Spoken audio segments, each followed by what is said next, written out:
마태복음 17장 1절 내용부터 13절까지 내용은 우리가 익히 잘 알고 있는 변화산 사건에 대한 내용이 기록이 되고 있습니다. 예수님께서 그 생애 가운데 크게 5가지 5대 사건을 꼽으라 그러면은 그 중에 하나가 변화산에서 변형되시는 사건이죠. 예수님께서 첫 번째 이제 성육신 하시고, 그리고 예수님께서 순환을 받으셔요. 그리고 예수님께서 부활하시고, 그리고 예수님께서 승천하시는 이 복음의 정수, 이 4가지 외에 오늘 변화산 사건은 예수님 생애의 5대 핵심 사건 중에 한 사건이 되어집니다. 자, 그런데 오늘 본문 말씀을 이해하기 위해서 1절 내용을 통해서 보면은 연결된 그런 단어가 있어요. 바로 우리 원문에는 기록되어 있지만 지금 번역본에는 기록되고 있지 않죠.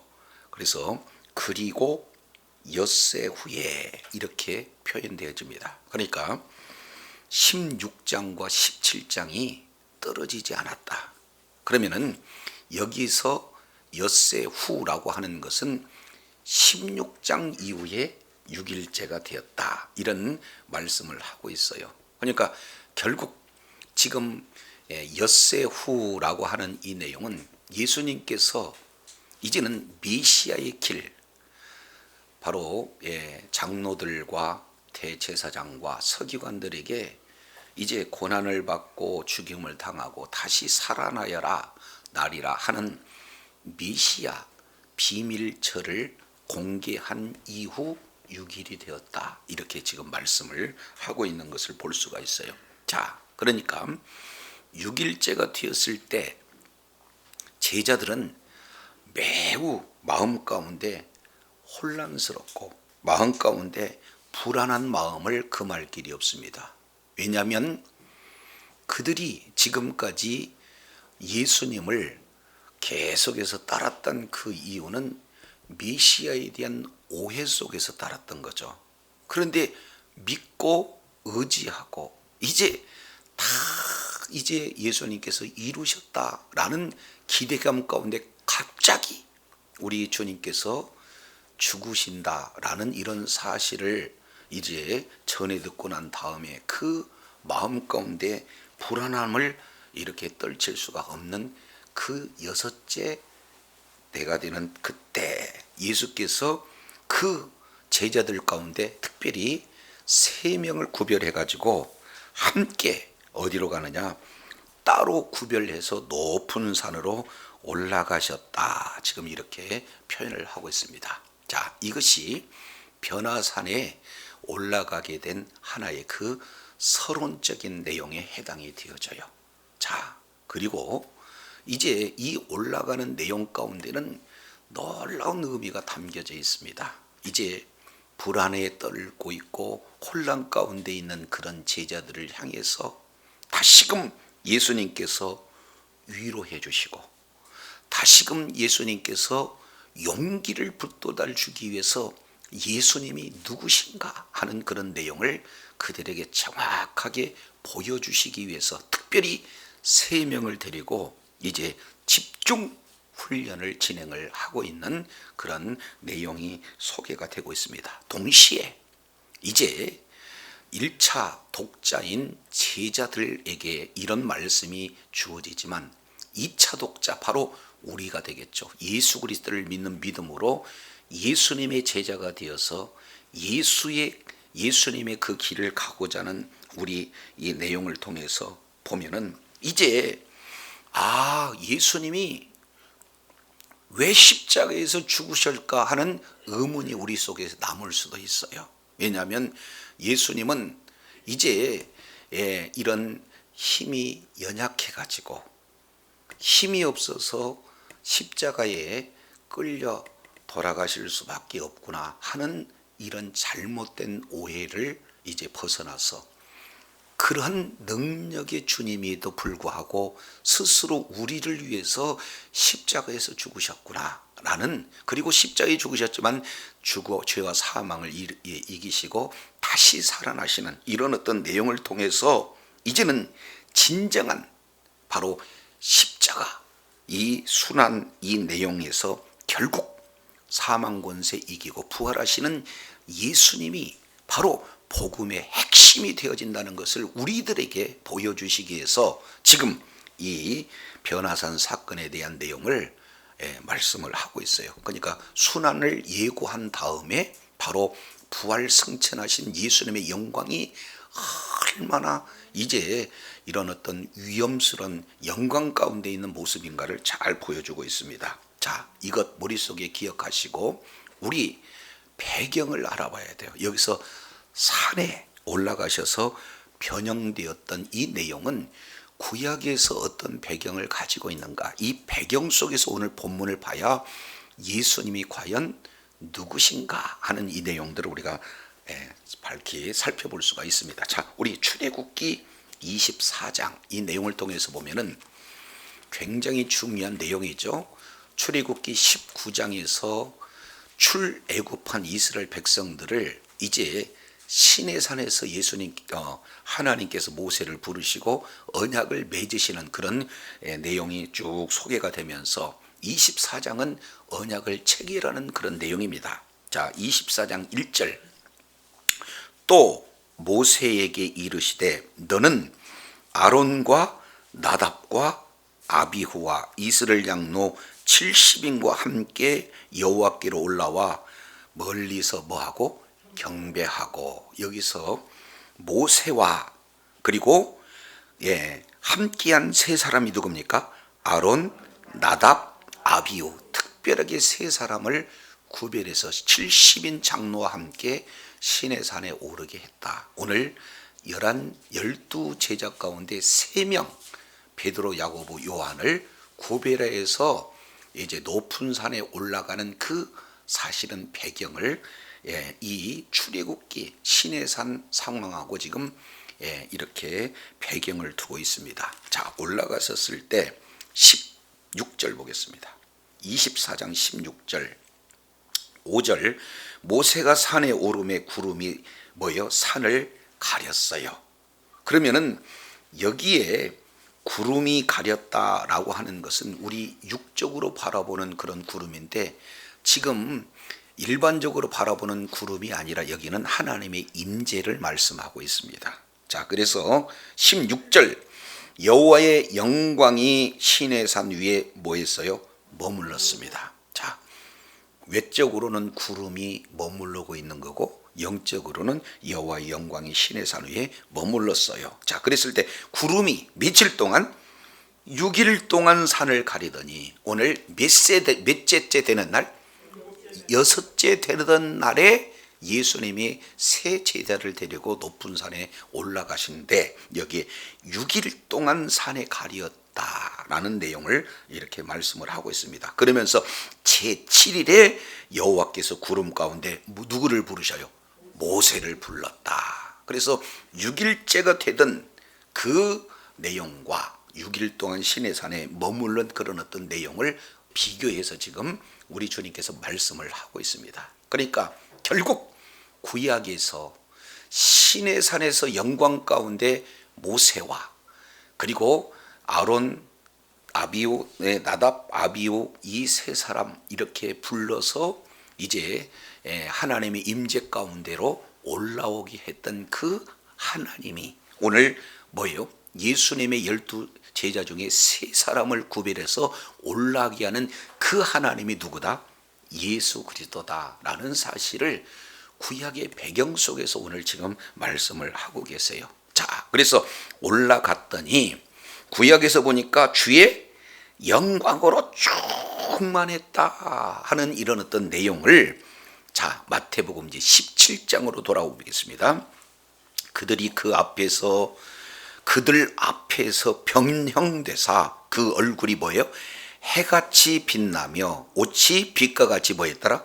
휘어졌더라. 이 내용은 구약 시내산에서 주의 영광으로 가득한 한 모습이나 해같이 그리고 빛같이 빛나고 희어졌다 하는 이 내용하고 똑같은 일치하는 그런 내용을 이렇게 살펴볼 수가 있습니다. 그러니까 지금까지는 외적으로는 스승님으로 따랐어요. 꼭 사람하고 똑같은 그런 온전한 사람의 모습을 가지고 있는데 가서 예수님께서 이제 신의 영광, 하나님의 영광으로 충만한 모습을 제자 3명에게 지금 이렇게 변형돼서 보여주고 계시는 그런 장면이다. 자, 그랬을 때 17장 3절 내용을 보니까 그때 변형된 그때예요. 주의 영광으로 충만한 그때 모세와 엘리야가 예수와 더불어 말하는 것이 그들에게 뭐였다?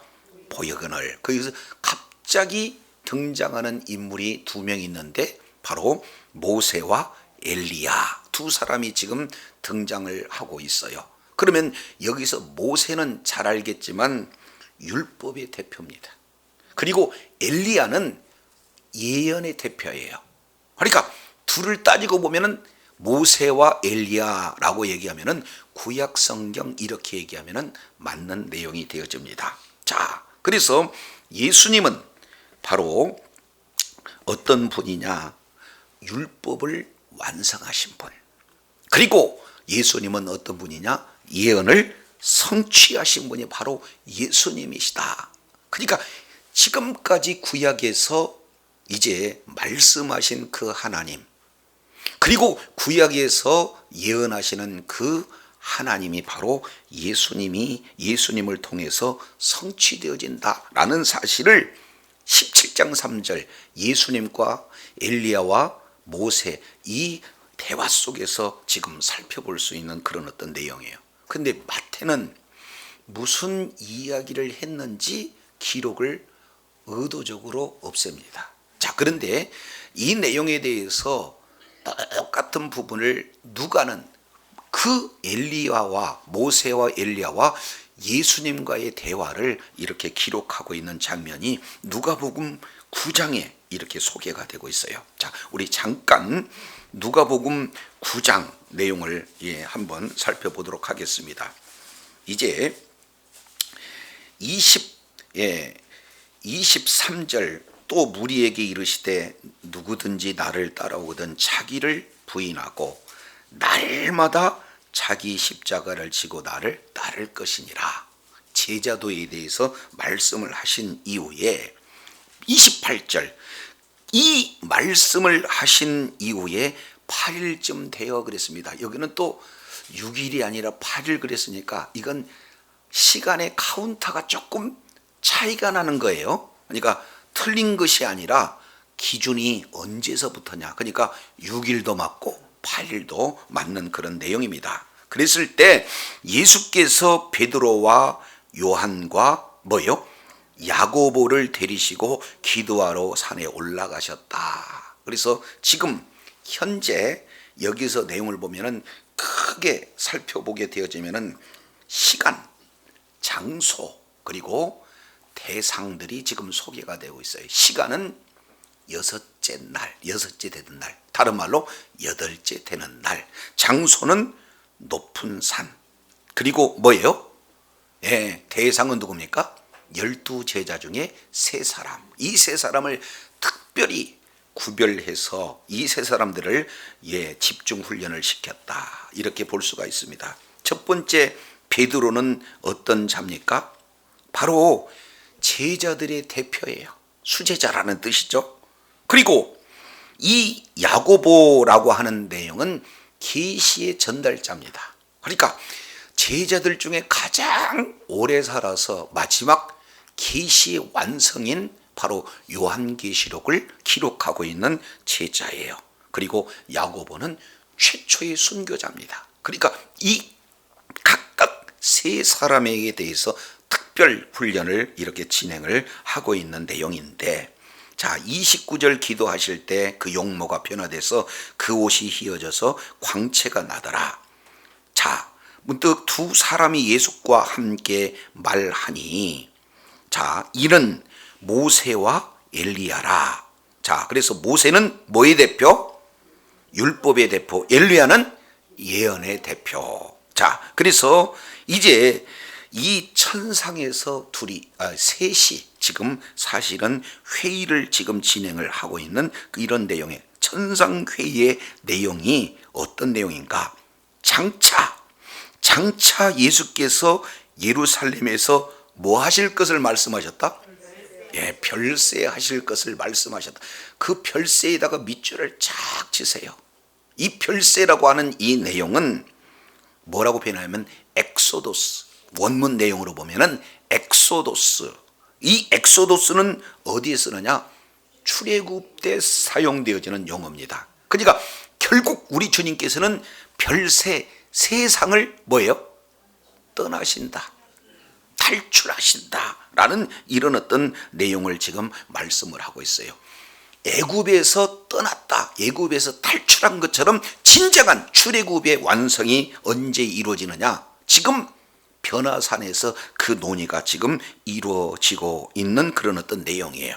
그러니까 이제 구원의 완성을 위해서 예수님께서 죽으셔야 된다. 이것을 지금 별세 이렇게 지금 말씀을 하고 있는 것을 보게 되어져요. 자, 그러니까 이제는 구약 성경 전체 내용은 따지고 보면은 율법은 누구에 대한 기록입니까? 예수 그리스도예요. 그리고 이 구약 성경 전체는 누가 오리라고 하는 예언입니까? 예수 그리스도께서 오신다는 거예요. 그러면은 구약 성경 전체는 뭘 얘기하느냐? 예수 그리스도께서 이제 십자가에서 죽으시고 다시 부활하신다는 내용이 구약 성경 전체인데, 이 예언의 말씀을 이루시고 율법을 완성하신 분이 십자가에서 이루신 분이 바로 누구예요? 예수 그리스도다. 그래서 모세와 뭡니까? 엘리야와 예수님께서 하시는 그런 대화 내용은 결국에는 십자가 사건을 지금 말씀을 하고 있는 것을 볼 수가 있어요. 자, 그러면은 지금 하나님께서 하나님의 영광으로 충만한 가운데 이러한 별세를 지금 말씀을 하고 있다면, 제자들이 내가 이제는 유대의 그런 장로들과 대제사장과 서기관들에서 죽임을 당하여야 하리라 하는 그 내용이 약해서 죽는 겁니까? 구약 성경 예언의 말씀이 그대로 이루어지는 겁니까? 성취가 되어지는 거죠. 그러니까 이 제자들은 이제 너무나 혼란스럽고 지금 너무나 불안스러운 그런 내용이 아니라, 우리 주님이 영광 가운데 그 모세에게 임했던, 그들과 함께 했던 상황에서 하나님의 영광으로 충만했던 그 하나님이 바로 예수님이시구나. 그래서 십자가에서 죽으시만 죽음을 이기시고 사망을 이기시고 부활 승천하시는 예수님의 영광이 어떠한가 하는 그 내용을 제자들에게 뭐 하셨어요? 지금 보여줬어요. 이 내용을 우리는 말씀을 통해서 예수님은 힘이 없어서 로마 병정에 끌려가고 로마 병정에서 죽임을 당하는 내용이 아니라 우리를 위해서 약속대로 언약대로 죽으시는 하나님이시다, 예수 그리스도다라는 사실을 보여준다는 사실을 기억하시기 바랍니다. 그렇기 때문에 이게 변화산 사건이 이렇게 중요한 거예요. 자, 그러면은 예수님의 의도를 바로 깨달아야 되는데 베드로가 이 내용을 깨닫지를 못해요. 17장 4절, 베드로가 예수께 여쭈어 이르되 주여, 우리가 여기 있는 것이 좋사오니 만일 주께서 원하시면 내가 여기서 초막 셋을 짓되 하나는 주님을 위하여, 하나는 모세를 위하여, 하나는 누구를 위하여? 엘리야를 위해서 이렇게 지면 좋겠습니다. 지금 이렇게 표현을 하고 있습니다. 결국 우리 주님은 부활의 그 영광을 제자들에게 보여주시고 이제는 십자가와 부활을 통해서 이 복음이 만천하의 증거가 되기를 원하시는, 예수님 죽으심 이후에 이 사역의 계승을 제자들을 통해서 하기 위해서 보여줬는데, 제자들은 정작 그 영광 가운데 뭐 하기를 원하는 거예요? 머물러 있기를 원하는 거예요. 그래서 여기서 이렇게 표현해요. 내가 여기서 초막제를 짓되, 그렇기 때문에 초막을 짓는 주체가 누굽니까? 내가. 사람의 수단과 방법을 지금 동원을 하고 겨우 있고자 하는 장소가 어디입니까? 여기. 지금 이렇게 표현을 하고 있어요. 그 영광 가운데 거저 머물러 있기를 원해요. 그러니까 십자가와 그런 관계가 없어요. 우리 주님은 십자가 이후의 영광인데 이들은 십자가에 그런 관심은 없고 뭐에만 관심이 있습니까? 영광에만 지금 관심이 있어서 이 영광 가운데 거저 머물러 있기를 원합니다. 지금 이렇게 요구를 하고 있는 것을 보게 되어집니다. 결국 예수님은 유대를 넘어서 세상 끝까지, 땅 끝까지 이 십자가와 부활, 기독교의 가장 핵심이 되는 이 복음이 증거되기를 원하는데 제자들은 달라요. 우리가 이 영광 가운데 있으니 여기서 머물러 있기를 원한다. 지금 이렇게 표현을 하고 있습니다. 이 모습이 사실은 누구의 모습이냐면 우리들의 모습이에요. 예수님을 위해서 헌신하고 예수님을 위해서 희생하고 말씀대로 살 뿐만 아니라 많은 사람들에게 복음을 전하는 그런 내용보다도 이제 응답받고 주님을 찬양하고 주님께 영광 돌리고 하나님의 자녀에 된 모든 분복을 지금 현재 여기서 나만 누리는 이런 어떤 사실은 인간적인 욕심으로 가득 찬 모습이 우리들의 모습일 수 있다 그 말이죠. 이게 베드로고 우리들의 모습인 거죠. 자, 그렇게 해서 예수님이 전하고자 하는 본질을 벗어난 이 제자들의 이 모습을 이렇게 말하고 있어요. 자, 그랬을 때 우리 주님은 5절 매우 중요합니다. 자, 5절 이 내용이 변화산 사건의 가장 핵심이 되어지는 말씀입니다. 5절 말할 때에 호련히 빛난 구름이 그들을 덮으며, 그러니까 여기서 그냥 구름이에요? 빛난 구름입니까?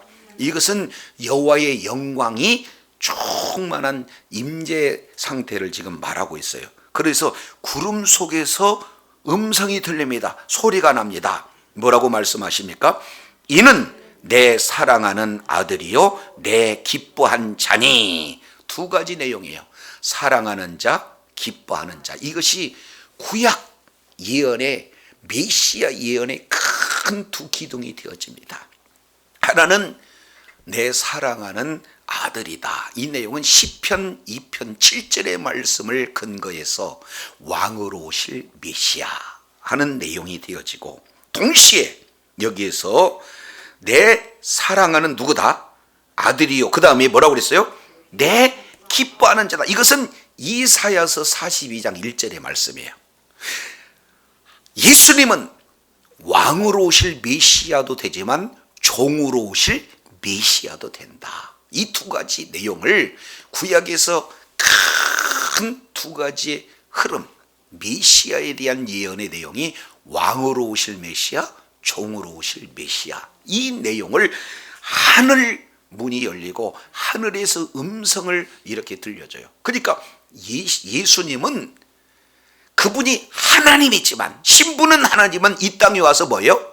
섬기는 종으로 끝까지 죽기까지 종으로서 사명을 감당하는 이런 내용을 하늘의 소리로 하나님의 음성으로 지금 들려줘요. 그러니 우리 주님께서 1차 제자에게 1차 예수님의 순환에 대한 그 내용을 이렇게 들었을 때 베드로처럼 말리고 꾸짖는 그런 어리석은 일을 이렇게 하지 말고, 그리고 두 번째 제자로서 걸어가야 할 길, 너희가 나를 따라오거든 자기를 부인하고 자기 십자가를 지고 나를 따르라 하신 그 말씀을 뭐하라? 너희는 그의 말을 뭐해라? 들으라. 그의 말을 뭐해라? 들으라. 이 내용을 우리 주님께서 이제는 변형된 그 상태에서 하늘에서 들리는 그런 음성입니다. 이 말씀이 들려지는 은혜가 있기를 원합니다. 예수님이 누구신가? 하나님의 아들이라는 거예요. 예수님이 누구신가? 메시아라는 거예요. 그 메시아는 이 땅에 오셔서 순환 받으셔야 된다. 그의 말을 들으라. 그리고 이제는 그 일을 똑같이 제자가 되어서 예수님을 따르는 자가 되어 그 말을 들으라. 우리 주님이 지금 직접 살아계셔서 말씀하고 있는 내용이에요. 자, 그랬더니 6절 제자들의 반응이 확 달라집니다. 제자들이 듣고 엎드려 심히 뭐했다? 두려워했다. 왜 그래요? 하나님의 임재 안에서 누구를 경험하는 거예요? 하나님을 경험하는 거예요. 하나님의 음성을 들은 거예요. 지금까지는 랍비, 스승으로만 알다가 그분이 변화되는 내용을 통해서 살아계신 하나님이시구나, 하나님의 음성을 듣는구나, 이런 내용을 통해서 그들이 있는 그곳에 누구를 만나 뵙는 겁니까? 하나님을 만나. 그러니까 죄악된 인생이 죄가 없는 하나님, 어둠 가운데 있는 인생이 빛이신 예수님을 만나는 순간, 하나님을 만나는 순간 그들은 뭐예요? 두렵고 떨었다. 지금 이렇게 말하고 있는 그런 내용이에요. 그런데 우리 주님은 여기서 책망하시지 않아요. 너희가 왜 여기서 머물고자 하느냐, 아직도 못 알아듣느냐, 이런 내용이 아니라 7절 내용을 통해서 봤더니 예수님의 행동과 예수님의 말씀이 소개가 되고 있는 것을 볼 수가 있습니다. 자, 7절 잠깐 보시죠. 예수께서 나와 그들에게 손을 대시며, 행동이죠. 그리고 이르시되, 말씀하시죠. 일어나라. 뭐 하지 말라? 두려워하지 말라. 우리 주님께서 이제 사실은 위로해 주시고, 그리고 우리 주님께서 지금 명령하시는 이런 어떤 내용들을 소개하고 있습니다. 자, 그러면서 8절 제자들이 눈을 들고 보매 오직 누구 외에는, 다시 한번, 누구 외에는, 예수에는 아무도 보이지 않았다. 여기서 아무도 보이지 않는 것은 첫 번째는 모세와 엘리야가 보이지 않아요. 이제는 구약 성경 내용 전체는 손가락이 누구를 향하고 있어요? 예수 그리스도를 향하고 있어요. 그러니까 예수님을 소개하고 예수님의 사역이 무엇인지 구약 성경은 가르쳐 줄 뿐, 이제 실제 율법의 완성자요, 예언의 완성자가 되어지는, 바로 성취가 되어지는 예수님이 왔기 때문에 이제 구약 성경은 더 이상 뭐 하는 거예요? 예수님 외에 실제 구원의 완성자가 누구예요? 예수님이기 때문에 예수 외에 안 보이는 거예요. 동시에 제자들 역시 마찬가지로 보입니까? 안 보입니까? 보이지 않아요. 그러니까 구약의 이런 어떤 바로 역사의 중심이 예수님이고 구원 사역의 중심이 누구다? 예수님이시다 라는 사실을 정확하게 이렇게 말씀을 하고 있습니다. 결국 제자도란 뭡니까? 누구만을 바라보는 거예요? 예수님만을 바라보고. 누구 말을 듣는 거예요? 예수님 말씀만 들은 거예요. 그런데 우리는 예수님의 말씀을 듣기를 더 이렇게 좋아합니까? 아니면은 예수님 외에 이 세상의 정보에 더 많은 귀를 기울여 있습니까? 우리 내용을 한번 점검해 볼 필요가 있어요. 진짜 우리 삶의 모든 여정 속에서 진짜 예수님만을 보는 그런 사역인가? 아니면 예수님 외에 돈을 보고 명예를 보고 건강을 쫓아가고 있는 그런 내용인가? 오늘 우리 주님께서 변화산 사건을 통해서 예수님이 누구시고, 그리고 예수님의 제자들이 걸어가야 할 그 사역의 그런 어떤 관점이 어떤 내용인가를 변화산 사건을 통해서 정확하게 이렇게 보여주고 계세요. 자, 이 내용을 통해서 보면은 여기에 바로 히브리인들이 가지고 있는 키아즘 구조로 이것이 되어 있어요. 자, 이제 저를 보시기 바랍니다. 이 내용을 통해서 보면은 이제 하늘문이 열리고 예수님이 누구신지 가장 키아즘 구조의 중심은, 바로 핵심은 어디에 있습니까? 중심에 있어요. 가운데 있어요. 그러니까 하나님의 말씀을 중심으로 해서 에워싸고 있는 것이 제자들의 반응이고, 그리고 이 제자들의 반응 외부로 예수님께서 어떻게 대하고 계시는가, 이 부분들을 지금 말씀을 하고 있습니다. 내용을 보니까, 자, 첫 번째 1절 이 내용을 통해서 보면은 예수님께서 새 제자를 이렇게 부르시고 이제 특별한 훈련을 이렇게 시키시고자 하는 그 배경이 소개가 되고 있어요. 그런데 이 1절과 짝을 이루는 이 내용은 8절. 이제는 새 사람은 온데간데 없어요. 그리고 오직 제자들이 바라봐야 할 대상이 누구냐? 예수님만 바라본다. 이 내용이 짝을 이루고 있습니다. 그러니까 변화산에 올라가서 이제 변화된 예수님을 통해서 최종적으로 보여주고 있는 것은 누구만을 바라봐라는 것? 예수님만을 바라. 그러면 어떻게 이런 일이 이루어졌는가? 내용을 통해서 봤더니 바로 2절 3절 이 내용을 통해서 보면은 예수님이 변화된 내용을 친히 보여주고 계시다 그 말이에요. 변화된 내용을. 이해가 되십니까? 근데 변화된 그 내용을 보여주신 예수님께서 마지막에 7절 내용을 보니까 예수님께서 행동으로 그리고 말씀으로 위로해 주시고 명령을 해 주시고 있다 그 말이죠. 변화된 내용을 제자들이 오해하니까 책망하지 않고 위로해 주고 우리 오히려 뭐예요? 명령을 해 주시니까 그들이 드디어 예수님만을 바라보는 그런 내용이 되어져요. 자, 그런데 4절과 6절은 제자들의 반응입니다. 4절 이 내용을 통해서 보면 인간적인 방법으로 변화된 예수님의 그 뭐예요? 뜻을 오해해서 우리만 영광 가운데 있고 여기에 우리만 있고 이제 그 영광을 모든 이 인류에게 증거하고자 하는 예수님의 의지하고는 전혀 관계없는 그런 어떤 반응을 보이잖아요. 자, 그랬을 때 우리 주님의 의도를 바로 알았던 그들은 그 바로 예수님이 하나님이다라는 사실을 깨달고 그 임재 가운데서 이제 두려워 떠는 이런 어떤 모습들을 나타냅니다. 근데 이렇게 예수님을 정확하게 바라볼 수 있는 가장 정중앙의 핵심이 뭐가 되는 거예요? 예수님이 누구신가? 하나님의 아들이다. 예수님은 누구신가? 하나님이 기뻐하시는 사역을 감당한다. 그분이 하나님이시지만 육신의 몸을 입고 와서 이 땅에 종처럼 죽기까지 복종하시는 예수님의 그 사역을 말씀을 하니 너희는 이 말을 들으라. 다른 말을 듣는 게 아니라 예수님의 말씀을 듣는 사역을 하늘에서 직접 말씀하고 있는 줄로 믿습니다. 그래서 결국 이기주의에 있던 하나님의 뜻과 멀었던 제자들이 완전히 바뀌어져서 하나님의 말씀만을 이렇게 따를 수 있는 이 제자들로 바뀌어진 것은 뭐가 이루어지게 되는 거예요? 하나님의 음성을 듣고 그 음성에 순종했기 때문에 그들이 변화가 되어진 줄로 깨달으시길 바랍니다. 이것이 변화산 사건에서 주어지는 핵심 내용이에요. 자, 그러면서 이렇게 표현해요. 77장 9절. 이제 변화산에서 예수님이 누구신지 그리고 예수님의 말씀을 왜 들어야 되는지 이 부분들을 직접 경험을 했던 그들이 9절입니다. 이제 제자들이 산에서 내려올 때 예수께서 명령하십니다. 자, 그러면 여기서 내려오는 이 제자들은 누구를 얘기합니까? 예수님이 하나님이 영광으로 충만하시다는 사실을 이미 경험한 제자들 아니에요? 올라가기 전엔 경험했습니까? 안 했어요.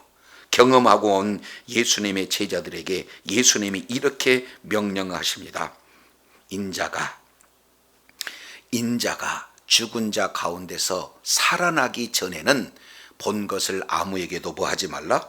이르지 말라. 그렇게 했더니 이 말씀은 그들이 끝까지 지킵니다. 그래서 이 내용을 이제 베드로 후서에서 마지막 베드로가 이 말씀을 끝까지 붙들고 있다가 죽을 때쯤 순교하기 전에 이 메시지를 공개하고 있는 그런 어떤 장면을 보게 됩니다. 이제 우리가 예수님이 누구신지를 바로 알게 되면은 그 말씀을 그대로 순종하는 제자들이 되어진다라는 것을 볼 수가 있어요.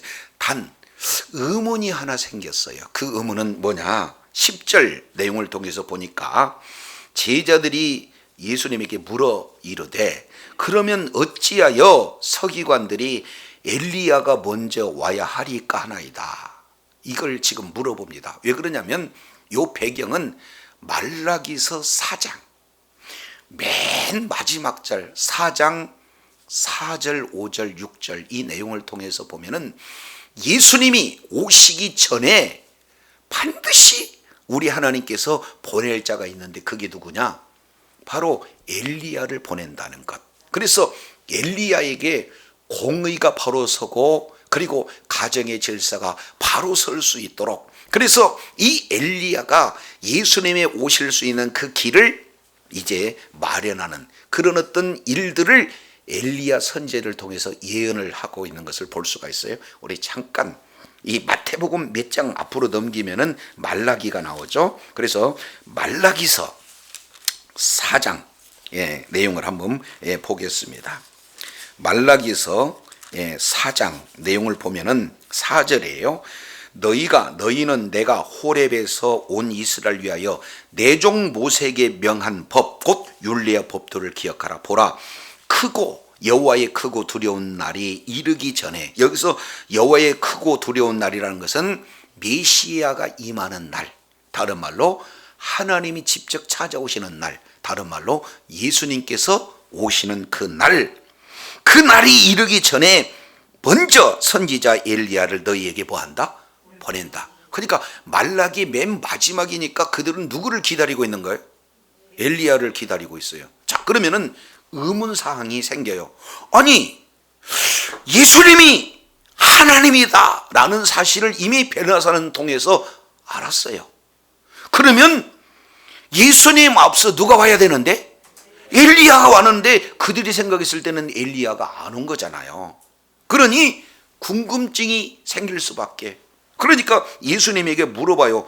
아니, 엘리야가 먼저 온다고 말라기 선지자 얘기하지 않았습니까? 그랬더니 그들의 궁금증을 예수님이 말끔히 해결을 해 주시죠. 마태복음 17장 11절 예수께서 대답하여 이르시되 엘리야가 과연 먼저 와서 모든 일을 회복하리라. 말라기 선지자 내용이죠. 자, 내가 너희에게 말하노니 엘리야가 이미 뭐했다? 왔다. 이미 왔는데 사람들이 알지 못하고 임으로 대의했다. 그러니까 엘리야가 왔는데도 엘리야라고 이들은 알아채지 못하고 엘리야를 임으로 대했다는 것은 죽여버렸다는 거죠. 이해가 되죠? 예. 그러면 인자도 예수님도 이와 같이 그들에게 뭐한다? 고난받는다는 것은 뭐예요? 죽음을 당한다는 거예요. 그러니까 이 말을 들으니까 그때야 제자들이 예수의 하신 말씀을 뭐예요? 깨달아서 세례 요한이구나. 그러니까 세례 요한은 마치 엘리야 능력으로 와서 똑같은 뭐예요? 약대털을 입고 메뚜기와 석청을 먹으면서 회개 메시지를 전했던 자가 누굽니까? 세례 요한이에요. 근데 나중에 세례 요한을 죽이고 난 이후에 예수님이 이 말씀을 따가니까 그분이 누구였다? 엘리야였다. 그러면 사역의 내용을 보니까 엘리야가 먼저 와서 사역을 했는데 죽임을 당하는 것처럼 메시아 예수님도 똑같이 사람들에게 죽임을 당해야 되는 것이 성경에서 예언한 것이지 아니겠느냐. 그러니까 그들이 깨닫게 되어지는 거예요. 그래서 결국 예수님께서는 왜 십자가에서 죽으셔야 되는가, 그리고 또 십자가에서 죽으셨지만 왜 부활돼야 되는가, 이 내용을 부활 이후에 변화산에서 여호와의 영광으로 충만한 예수님의 자신을 보여주면서 이제 구약성경 전체 율법의 완성이 되어지고 구약성경 전체 바로 이 약속 언약이 성취가 되어지는 이 내용을 이 변화산 사건을 통해서 정확하게 전달해 주십니다. 그래서 제자들은 이 내용을 보고 이제는 약속이 성취가 되었구나. 그리고 우리는 누구만 바라봐야 된다? 예수님만 바라봐. 그리고 누구의 말만 들어야 된다? 예수님 말씀만 들어야 된다. 따라서 이제 아주 예수님에 대해서 오해했던 이 제자들은 예수님이 십자가에 죽으시고 부활하신다는 그런 내용을 절대 그럴 수 없습니다. 사도 베드로가 그 내용을 맡게 되었고, 그리고 이후에 너희가 나를 따르거든 너희 뭐예요? 자기를 부인하고 자기 십자가를 지고 나를 따라야 될 것. 이 내용이 너무 쉽지 않는 그런 내용인데 이제는 변화 사건에서 예수님이 바로 구약의 그 모세를 불러올리신 영광 가운데 말씀하시는 그 예수님이다 라는 사실을 깨닫고 이제 오직 예수님만 바라보고 예수님의 말씀을 그대로 순종하는 제자들의 모습이에요. 그렇다면 저와 여러분도 이제 그저 이런 어떤 가르침을 통해서 예수를 지식적으로 만나야 우리는 설명은 할 수는 있어요. 가르쳐 줄 수는 있어요. 그러나 예수님만 바라볼 수는 없습니다. 예수님의 말씀만 따를 수가 없습니다. 그러나 진짜 살아계신 주님의 오늘 변화산 사건에서 말씀하신 그 하나님의 말씀이 오늘 살아있는 하나님의 말씀으로 듣는 믿음을 가진 자면 하나님이신 예수님만을 주목하게 될 줄로 믿습니다. 그분의 말씀에 순종하는 자리에 있게 될 줄로 믿습니다. 그러면 우리가 무리가 아니라 이제는 제자가 되어서 나를 버릴 수 있고, 나를 부인할 수가 있고, 날마다 나를 이 예차를 십자가로 계속해서 죽일 뿐만 아니라 이제는 내 삶의 방향이 예수님이 걸었던 그 십자가의 그 길, 이제는 사명의 길, 희생의 길, 헌신의 길을 나도 걸을 수 있대. 주님 오실 때까지 끝까지 걸을 수 있는. 그래서 사도 바울처럼 내가 날마다 이제 싸우되 끝까지 내 달려갈 길을 다 마치고 믿음을 지켰으니 이후로는 바로 이제 재판장이 되시는 예수 그리스도께서 다시 오실 그날 우리들에게 면류관을 주시지 않겠느냐 하는 그런 믿음으로 제자의 길을 달려가게 될 줄로 믿습니다. 저도 여러분도 주님 오시는 그날까지 정말로 예수님이 오늘 또 살아계셔서 구약에서도 모세와 함께 했던 것처럼 이제 신약에서도 예수님의 제자들과 함께 했던 것처럼 오늘 예수 그리스도를 믿는 믿음을 통해서 제자가 된 우리들과 함께 하신 분이 바로 살아계신 우리 주님인 줄로 믿습니다. 그 말씀에 순종하는 저와 여러분이 되기를 원합니다.